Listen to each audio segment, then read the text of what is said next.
नमस्कार। आज की कहानी है ताऊ। ताऊ जी हमें रेलगाड़ी ला देंगे, कहता हुआ एक 5 वर्षीय बालक बाबू रामजी दास की ओर दौड़ा। बाबू साहब ने दोनों बाहें फैलाकर कहा, हाँ बेटा ला देंगे। उनको इतना कहते कहते बालक उनके निकट आ गया। उन्होंने बालक को गोद में उठा लिया और उसका मुख चूमकर बोले, क्या करेगा रेलगाड़ी? बालक बोला, उसमें बैठकर बली दूल जाएंगे, हम भी जाएंगे, चुन्नी को भी ले जाएंगे, बाबूजी को नहीं ले जाएंगे। हमें रेलगाड़ी नहीं ला देते। ताऊ जी तुम ला दोगे तो तुम्हें ले जाएंगे। बाबूजी और किसे ले जाएगा? बालक दम भर सोचकर बोला, बच और किसी को नहीं ले जाएंगे। पास ही बाबू रामजी दास की अर्धांगिनी बैठी थी। बाबू साहब ने उनकी ओर इशारा करके कहा, और अपनी ताई को नहीं ले जाएगा? बालक कुछ देर तक अपनी ताई की ओर देखता रहा। ताई जी उस समय कुछ चिड़ी हुई सी बैठी थी। बालक को उनके मुख का वह भाव अच्छा न लगा, अतः वह बोला, ताई को नहीं ले जाएंगे।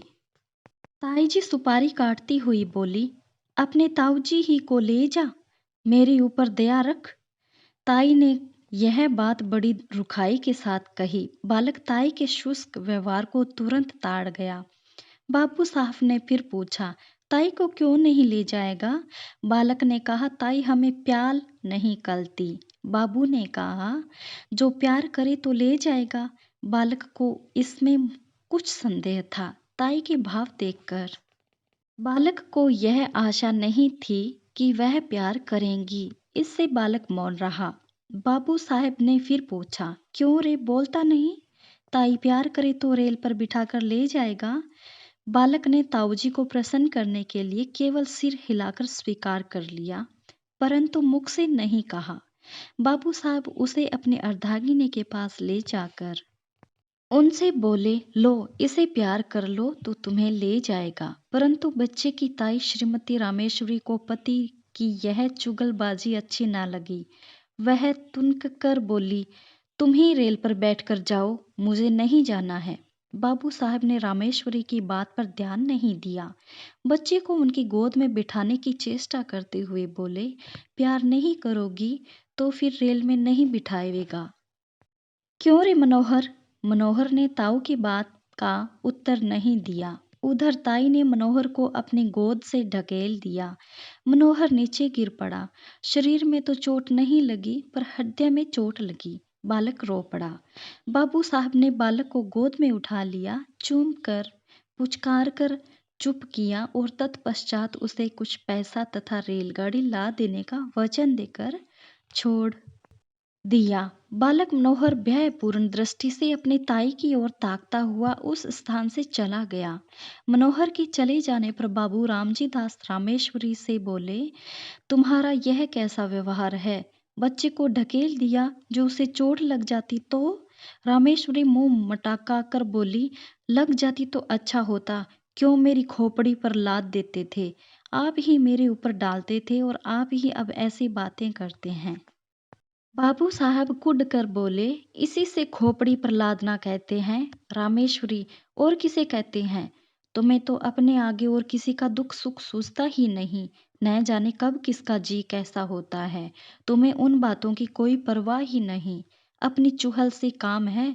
बाबू, बच्चों की प्यारी प्यारी बातें सुनकर तो चाहे जैसा जी हो प्रसन्न हो जाता है, मगर तुम्हारा हृदय ना जाने किस धातु का बना हुआ है। रामेश्वरी ने कहा, तुम्हारा हो जाता होगा और होने को होता है, मगर वैसा बच्चा भी तो हो।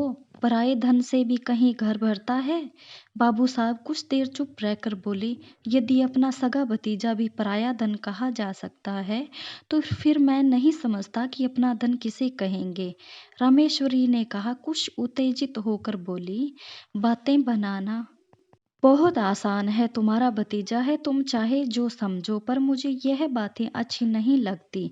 हमारे भाग ही फूटे हैं, नहीं तो यह दिन काहे को देखने पड़ते। तुम्हारा चलन तो दुनिया से निराला है। आदमी संतान के लिए न जाने क्या क्या करते हैं, पूजा पाठ करते हैं, व्रत रखते हैं, पर तुम्हें इन बातों से क्या काम? रात दिन भाई भतीजों में मग्न रहते हो। बाबू साहब के मुख पर घृणा का भाव झलक आया। उन्होंने कहा, पूजा पाठ व्रत सब ढकोसला है। जो वस्तु भाग्य में नहीं वह पूजा पाठ से कभी प्राप्त नहीं हो सकती। मेरा तो यह अटल विश्वास है। श्रीमती जी कुछ कुछ रुआं से स्वर में बोली, इसी विश्वास ने सब चौपट कर रखा है। ऐसे ही विश्वास पर सब बैठ जाएं तो काम कैसे चले। सब विश्वास पर ही न बैठे रहें। आदमी काहे को किसी बात के लिए चेष्टा करे। बाबू साहब ने सोचा कि मूर्ख स्त्री के मुंह लगना ठीक नहीं, अतएव वह स्त्री की बात का कुछ उत्तर न देकर वहां से टल गई। बाबू रामजी दास धनी आदमी है, कपड़े की आढ़त का काम करते हैं, लेन देन भी है। इनसे एक छोटा भाई है, उनका नाम है कृष्णदास। दोनों भाइयों का परिवार एक में ही है। बाबू रामजी दास की आयु 35 के लगभग है और छोटे भाई कृष्णदास की आयु 21 के लगभग। रामजी दास निसंतान है। कृष्णदास के 2 संतानें हैं, एक पुत्र वही पुत्र जिससे पाठक परिचित हो चुके हैं और एक कन्या है। कन्या की वय 2 वर्ष के लगभग है। रामजी दास आपने छोटे भाई और उनकी संतान पर बड़ा स्नेह रखते हैं, ऐसा स्नेह कि उसके प्रभाव से उन्हें अपनी संतानहीनता कभी खटकती ही नहीं। छोटे भाई की संतान को अपनी संतान समझते हैं। दोनों दोनों बच्चे भी रामदास से इतने हिले हैं कि उन्हें अपना पिता से भी अधिक समझते हैं, परंतु रामदास की पत्नी रामेश्वरी को अपनी संतानहीनता का बड़ा दुख है। वह दिन रात संतान ही की सोच में घुली रहती है। छोटे भाई की संतान पर पति का प्रेम उनकी आंखों में कांटे की तरह खटकता है। रात के भोजन इत्यादि से निवृत्त होकर रामजी दास शैया पर लेटे शीतल और मंद वायु का आनंद ले रहे हैं। पास ही दूसरी शैया पर रामेश्वरी हथेली पर सिर रखे किसी चिंता में डूबी हुई थी। दोनों बच्चे अभी बाबू साहब के पास से उठकर अपनी माँ के पास गए थे। बाबू साहब ने अपनी स्त्री की ओर करवट लेकर कहा, आज तुमने मनोहर को बुरी तरह ढकेला था कि मुझे अब तक उसका दुख है। कभी कभी तो तुम्हारा व्यवहार अमानुषित हो जाता है। रामेश्वरी बोली, तुम ही ने मुझे ऐसा बना रखा है। उस दिन उस पंडित ने कहा कि हम दोनों के जन्म पत्र में संतान का योग है और उपाय करने से संतान हो सकती है। उसने उपाय भी बताए थे, पर तुमने उनमें से एक भी उपाय करके न दिखा। बस तुम तो इन्हीं दोनों में मग्न हो। तुम्हारी इस बात से रात दिन मेरा कलेजा सुलगता रहता है।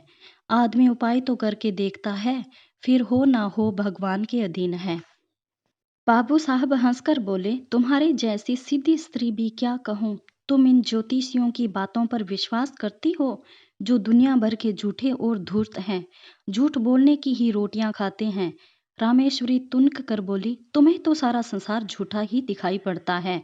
ये पोथी पुराण भी सब झूठे हैं। पंडित कुछ अपनी तरफ से बनाकर तो कहते नहीं हैं। शास्त्र में जो लिखा है वही वे कहते हैं, वह झूठा है तो वे भी झूठे हैं। अंग्रेजी क्या पढ़ी आपने, आगे किसी को गिनते ही नहीं। जो बातें बाप दादे के जमाने से चली आई है उन्हें भी झूठा बताते हैं। बाबू साहब ने कहा, तुम बात को समझोगी नहीं, अपनी ही ओटे जाती हो। यह नहीं कह सकता कि ज्योतिष शास्त्र झूठा है, संभव है वह सच्चा हो, परंतु ज्योतिषियों में अधिकांश झूठे होते हैं। उन्हें ज्योतिष का पूर्ण ज्ञान तो होता नहीं। दो एक छोटी मोटी पुस्तकें पढ़कर ज्योतिष बन बैठते हैं और लोगों को ठगते फिरते हैं। ऐसी दशा में उनकी बातों पर कैसे विश्वास किया जा सकता है। रामेश्वरी ने कहा, सब झूठे ही हैं। तुम्हें एक बड़े सच्चे हो। अच्छा, एक बात पूछती हूँ भला, तुम्हारे जी में संतान का मुख देखने की इच्छा क्या कभी नहीं होती। इस बार रामेश्वरी ने बाबू साहब की हत्या का कोमल स्थान पकड़ा। वह कुछ देर चुप रहे, तत्पश्चात एक लंबी सांस लेकर बोले, भला ऐसा कौन मनुष्य होगा जिसके हृदय में संतान का मुख देखने की इच्छा ना हो।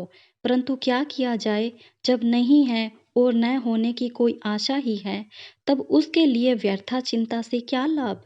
इसके सिवा जो बात अपनी संतान से होती वही भाई की संतान से हो भी रही है। जितना स्नेह अपने पर होता उतना ही इन पर भी है। जो आनंद उसकी बाल क्रीड़ा से आता वही इनकी क्रीड़ा से भी आ रहा है, फिर नहीं समझता कि चिंता क्यों की जाए। रामेश्वरी कुढ़कर बोली, तुम्हारी समझ को मैं क्या कहूँ, इसी से तो रात दिन जला करती हूँ। भला तो यह बताओ कि तुम्हारे पीछे क्या इन्हीं से तुम्हारा नाम चलेगा। बाबू साहब हंसकर बोले, अरे तुम भी कहाँ की शुद्र बातें लाई। नाम संतान से नहीं चलता, नाम अपनी सुकृति से चलता है। तुलसीदास को देश का बच्चा बच्चा जानता है। सूरदास को मरे कितने दिन हो चुके। इसी प्रकार जितने महात्मा हो गए हैं, उन सबका नाम क्या उनकी संतान की बदौलत चल रहा है। सच पूछो तो संतान से जितनी नाम चलने की आशा रहती है, उतनी ही नाम डूब जाने की संभावना रहती है। परंतु सुकृति एक ऐसी वस्तु है जिसमें नाम बढ़ने के सिवा घटने की आशंका रहती ही नहीं। हमारे शहर में राय गिरधारी लाल कितने नामी थे। उनके संतान कहाँ है, पर उनकी धर्मशाला और अनाथालय से उनका नाम अब तक चला आ रहा है। अभी न जाने कितने दिनों चला जाएगा। रामेश्वरी शास्त्र में लिखा है, जिसके पुत्र नहीं होता उनकी मुक्ति नहीं होती। बाबू ने कहा, मुक्ति पर मुझे विश्वास नहीं। मुक्ति है किस चिड़िया का नाम। यदि मुक्ति होना भी मान लिया जाए, वो यह कैसे माना जा सकता है कि सब पुत्र वालों की मुक्ति हो ही जाती है। मुक्ति का भी क्या सहज उपाय है। ये जितने पुत्र वाले हैं, सभी को तो मुक्ति हो जाती होगी। रामेश्वरी निरुत्तर होकर बोली, अब तुमसे कौन बकवास करे। तुम तो अपने सामने किसी को मानते ही नहीं। मनुष्य का हृदय बड़ा ममतम प्रेमी है। कैसी ही उपयोगी और कितनी ही सुंदर वस्तु क्यों न हो, जब तक मनुष्य उसको पराई समझता है, तब तक उससे प्रेम नहीं करता। किंतु भद्दी से भद्दी और बिल्कुल काम में न आने वाली वस्तु को यदि मनुष्य अपनी समझता है, तो उससे प्रेम करता है। पराई वस्तु कितनी ही मूल्यवान क्यों न हो, कितनी ही उपयोगी क्यों न हो, कितनी ही सुंदर क्यों न हो, उसके नष्ट होने पर मनुष्य कुछ भी दुख का अनुभव नहीं करता, इसलिए कि वह वस्तु उसकी नहीं, पराई है। अपनी वस्तु कितनी ही भद्दी हो, काम में ना आने वाली हो, नष्ट होने पर मनुष्य को दुख होता है, इसलिए कि वह अपनी चीज है। कभी कभी ऐसा भी होता है कि मनुष्य पराई चीज से प्रेम करने लगता है। ऐसी दशा में भी जब तक मनुष्य उस वस्तु को अपना बनाकर नहीं छोड़ता, अथवा हृदय में यह विचार नहीं कर लेता कि वह वस्तु मेरी है, तब तक उसे संतोष नहीं होता। ममत्व से प्रेम उत्पन्न होता है और प्रेम से ममत्व, इन दोनों का साथ चोली दामन का सा है। ये कभी पृथक नहीं किए जा सकते। यद्यपि रामेश्वरी को माता बनने का सौभाग्य प्राप्त नहीं हुआ था, तथापि उसका हृदय एक माता का हृदय बनने की पूरी योग्यता रखता था। उसके हृदय में वे गुण विद्यमान तथा अंतर्निहित थे जो एक माता के हृदय में होते हैं, परंतु उसका विकास नहीं हुआ था। उनका हृदय उस भूमि की तरह था जिसमें बीज तो पड़ा हुआ है, पर उसको सींच कर और इस प्रकार बीज को प्रस्फुटित करके भूमि के ऊपर लाने वाला कोई नहीं। इसलिए उनका हृदय उन बच्चों की ओर खींचता था। परंतु जब उन्हें ध्यान आता था कि ये बच्चे मेरे नहीं दूसरे के हैं, तब उनके हृदय में उनके प्रति द्वेष उत्पन्न होता था, घृणा पैदा होती थी। विशेषकर उस समय उनके द्वेष की मात्रा और बढ़ जाती थी, जब वह देखती थी कि उनके पतिदेव उन बच्चों पर प्राण देते हैं जो उनके रामेश्वरी के नहीं हैं। शाम का समय था। रामेश्वरी खुली छत पर बैठी हवा खा रही थी। पास उनकी देवरानी भी बैठी थी। दोनों बच्चे छत पर दौड़ दौड़ कर खेल रहे थे। रामेश्वरी उनके खेल को देख रही थी। इस समय रामेश्वरी को उन बच्चों का खेलना कूदना बड़ा भला मालूम हो रहा था। हवा में उड़ते हुए उनके बाल, कमल की तरह खिले उनके नन्हे नन्हे मुख, उनकी प्यारी प्यारी तोतली बातें, उनका चिल्लाना, भागना, लौट जाना इत्यादि क्रीड़ाएं उसके हृदय को शीतल कर रही थी। सहसा मनोहर अपनी बहन को मारने दौड़ा। वह खिलखिलाती हुई दौड़कर रामेश्वरी की गोद में जा गिरी। उसके पीछे पीछे मनोहर भी दौड़ता हुआ आया। और वह भी उन्हीं की गोद में जा गिरा। रामेश्वरी उस समय सारा द्वेष भूल गई। उन्होंने दोनों बच्चों को उसी प्रकार हृदय से लगा लिया जिस प्रकार वह मनुष्य लगाता है जो कि बच्चों के लिए तरस रहा हो। उन्होंने बड़ी सहतृष्णा से दोनों को प्यार किया। उस समय यदि कोई अपरिचित मनुष्य उन्हें देखता तो उसे यह विश्वास होता कि रामेश्वरी उन बच्चों की माता है।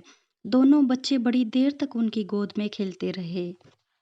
सहसा उसी समय किसी के आने की आहट पाकर बच्चों की माता वहां से उठकर चली गई। मनोहर ले रेलगाड़ी कहते हुए बाबू रामजी दास छत पर आए। उनका स्वर सुनते ही दोनों बच्चे रामेश्वरी की गोद से तड़प कर निकल भागे।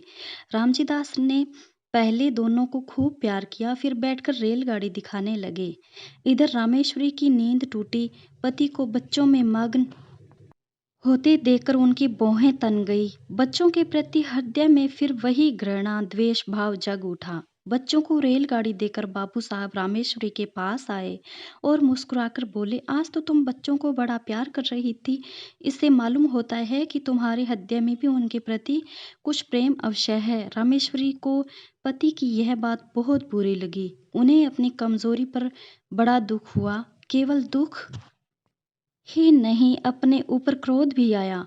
वह दुख और क्रोध पति के उक्त वाक्य से और बढ़ गया। उनकी कमजोरी पति पर प्रकट हो गई। यह बात उनके लिए असह्य हो उठी। रामजी दास बोले, इसलिए मैं कहता हूँ कि अपनी संतान के लिए सोच करना वृथा है। यदि तुम इनसे प्रेम करने लगो तो तुम्हें ये ही अपनी संतान प्रतीत होने लगेंगे। मुझे इस बात से प्रसन्नता है कि तुम इनसे स्नेह करना सीख रही हो। यह बात बाबू साहब ने नितांत हृदय से कही थी, परंतु रामेश्वरी को इसमें व्यंग की तीक्ष्ण गंध मालूम हुई। उन्होंने कुढ़ कर मन में कहा, इन्हें मौत भी नहीं आती, मर जाएं पाप कटे। आठों पहर आंखों के सामने रहने से प्यार को जी ललचा ही उठता है। इनके मारे कलेजा और भी जला करता है। बाबू साहब ने पत्नी को मौन देकर कहा, अब झेंपने से क्या लाभ? अपने प्रेम को छिपाने की चेष्टा करना व्यर्थ है। छिपाने की आवश्यकता भी नहीं। रामेश्वरी जल भूनकर बोली, मुझे क्या पड़ी है? जो मैं प्रेम करूंगी तुम्ही को मुबारक रहे। निगोड़े आप ही आके घुसते हैं। एक घर में रहने में कभी कभी हंसना बोलना ही पड़ता ही है। अभी परसों जरा यूं ही ढकेल दिया, उस पर तुमने सैकड़ों बातें सुनाई। संकट में प्राण है, न यूं चैन न यूं चैन। बाबू साहब को पत्नी के वाक्य सुनकर बड़ा क्रोध आया। उन्होंने कर्कश स्वर में कहा, न जाने कैसे हृदय की स्त्री है। अभी अच्छी खासी बैठी बच्चों से प्यार कर रही थी, मेरे आते ही गिरगिट की तरह रंग बदलने लगी। अपनी इच्छा से चाहे जो करे, पर मेरे कहने से बिल्लियों उछलती है। न जाने मेरी बातों में कौन सा विष घुला रहता है। यदि मेरा कहना ही बुरा मालूम होता है तो ना कहा करूँगा, पर इतना याद रखो कि अब कभी इनके विषय में निगोड़े सिगोड़े इत्यादि अपशब्द निकाले तो अच्छा ना होगा। तुमसे मुझे ये बच्चे कहीं अधिक प्यारे हैं। रामेश्वरी ने इसका कोई उत्तर न दिया। अपने क्षोभ तथा क्रोध में वो आंखें द्वारा निकालने लगी। जैसे बाबू रामजी दास का स्नेह दोनों बच्चों पर बढ़ता जाता, वैसे ही वैसे रामेश्वरी के द्वेष और घृणा की मात्रा भी बढ़ती जाती थी। प्राय बच्चों के पीछे पति पत्नी में कहा-सुनी हो जाती थी और अब रामेश्वरी को पति के कटु वचन सुनने पड़ते थे। जब रामेश्वरी ने यह देखा कि बच्चों के कारण ही वह पति की नज़र से गिरती जा रही है, तब उनके हृदय में बड़ा तूफान उठा। उन्होंने यह सोचा, पराए बच्चों के पीछे यह मुझसे प्रेम कम करते जाते हैं, हर समय बुरा भला कहा करते हैं। इनके लिए ये बच्चे ही सब कुछ है, मैं कुछ भी नहीं। दुनिया मरती जाती है पर दोनों को मौत नहीं। ये पैदा होते ही क्यों न मर गए। न ये होते न मुझे ये दिन देखने पड़ते। जिस दिन ये मरेंगे उस दिन घी के दिए जलाऊंगी। इन्होंने ही मेरे घर का सत्यानाश कर रखा है। इसी प्रकार कुछ दिन व्यतीत हुए। एक दिन नियमानुसार रामेश्वरी छत पर अकेली बैठी हुई थी। रामेश्वरी के मन में अनेक प्रकार के विचार आ रहे थे। विचार और कुछ नहीं, अपने निज की संतान का अभाव, पति का भाई की संतान के प्रति अनुराग इत्यादि। कुछ देर बाद जब उनके विचार स्वयं उन्हीं को कष्टदायक प्रतीत होने लगे, तब वह अपना ध्यान दूसरी ओर लगाने के लिए टहलने लगी। इसी प्रकार कुछ दिन व्यतीत हुए। एक दिन नियमानुसार रामेश्वरी छत पर अकेली बैठी हुई थी। मनोहर दौड़ता हुआ आया। मनोहर को देखकर उनकी भ्रुकुटी चढ़ गई और वह छत की चारदीवारी पर हाथ रखकर खड़ी हो गई। संध्या का समय था। आकाश में रंग बिरंगी पतंगें उड़ रही थी। मनोहर कुछ देर तक खड़ा पतंगों को देखता और सोचता रहा कि कोई पतंग कटकर उसकी छत पर गिरे, क्या आनंद आवे। देर तक गिरने की आशा करने के बाद दौड़कर रामेश्वरी के पास आया और रामेश्वरी की टांगों से लिपटकर बोला, ताई हमें पतंग मंगा दो। रामेश्वरी ने झिड़क कर कहा, चल हट, अपने ताऊ से मांग जाकर। मनोहर कुछ अप्रतिभाषा होकर फिर आकाश की ओर ताकने लगा। थोड़ी देर बाद उससे फिर रहा न गया। इस बार उसने बड़े लाड़ में आकर अत्यंत करुण स्वर में कहा, ताई मंगा दो, हम भी उड़ाएंगे। इस बार उसकी भोली प्रार्थना से रामेश्वरी का कलेजा कुछ पसीज गया। वह कुछ देर तक उसकी ओर स्थिर दृष्टि से देखती रही। फिर उन्होंने एक लंबी सांस लेकर मन ही मन कहा, यह मेरा पुत्र होता तो आज मुझसे बढ़कर भाग्यवान स्त्री संसार में दूसरी ना होती। निगोड़ा मरा कितना सुंदर है और कैसी प्यारी प्यारी बातें करता है। यही जी चाहता है कि उठाकर छाती से लगा ले। यह सोचकर वह उसके सिर पर हाथ फेरने वाली थी कि इतने में उन्हें मौन देखकर बोला, तुम हमें पतंग नहीं मंगवा दोगी तो मैं ताऊजी से कहकर तुम्हें पिटवाएंगे। यद्यपि बच्चे की इस भोली बात में भी मधुरता थी, तथापि रामेश्वरी का मुंह क्रोध के मारे लाल हो गया। वह उसे झिड़क कर बोली, जा कह दे अपने ताऊजी से, देखे वह मेरा क्या कर लेंगे। मनोहर भयभीत होकर उनके पास से हट आया और फिर सतृष्ण नेत्रों से आकाश में उड़ती हुई पतंगों को देखने लगा। इधर रामेश्वरी ने सोचा, यह सब ताऊजी को दुलार का फल है कि बलिष्ठ भर का लड़का मुझे धमकाता है। ईश्वर करे इस दुलार पर बिजली टूटे। उसी समय आकाश से एक पतंग कटकर उसी छत की ओर आई और रामेश्वरी के ऊपर से होती हुई छज्जे की ओर गई। छत के चारों ओर चार दीवारी थी। जहाँ रामेश्वरी खड़ी हुई थी केवल वहां पर एक द्वार था जिससे छज्जे पर आ जा सकते थे। रामेश्वरी उस द्वार से सटी हुई खड़ी थी। मनोहर ने पतंग को छज्जे पर जाते देखा। पतंग पकड़ने के लिए वह दौड़कर छज्जे की ओर चला। रामेश्वरी खड़ी देखती रही। मनोहर उसके पास से होकर छज्जे पर चला गया और उससे 2 फीट की दूरी पर खड़ा होकर पतंग को देखने लगा। पतंग छज्जे पर से होती हुई नीचे घर के आंगन में जा गिरी। एक पैर छज्जे की मुंडेर पर रखकर मनोहर ने नीचे आंगन में झांका और पतंग को आंगन में गिरते देख वह प्रसन्नता के मारे फूला ना समाया। वह नीचे जाने के लिए शीघ्रता से घूमा, परंतु घूमते समय मुंडेर पर से उसका पैर फिसल गया। वह नीचे की ओर चला। नीचे जाते जाते उसके दोनों हाथों में मुंडेर आ गई।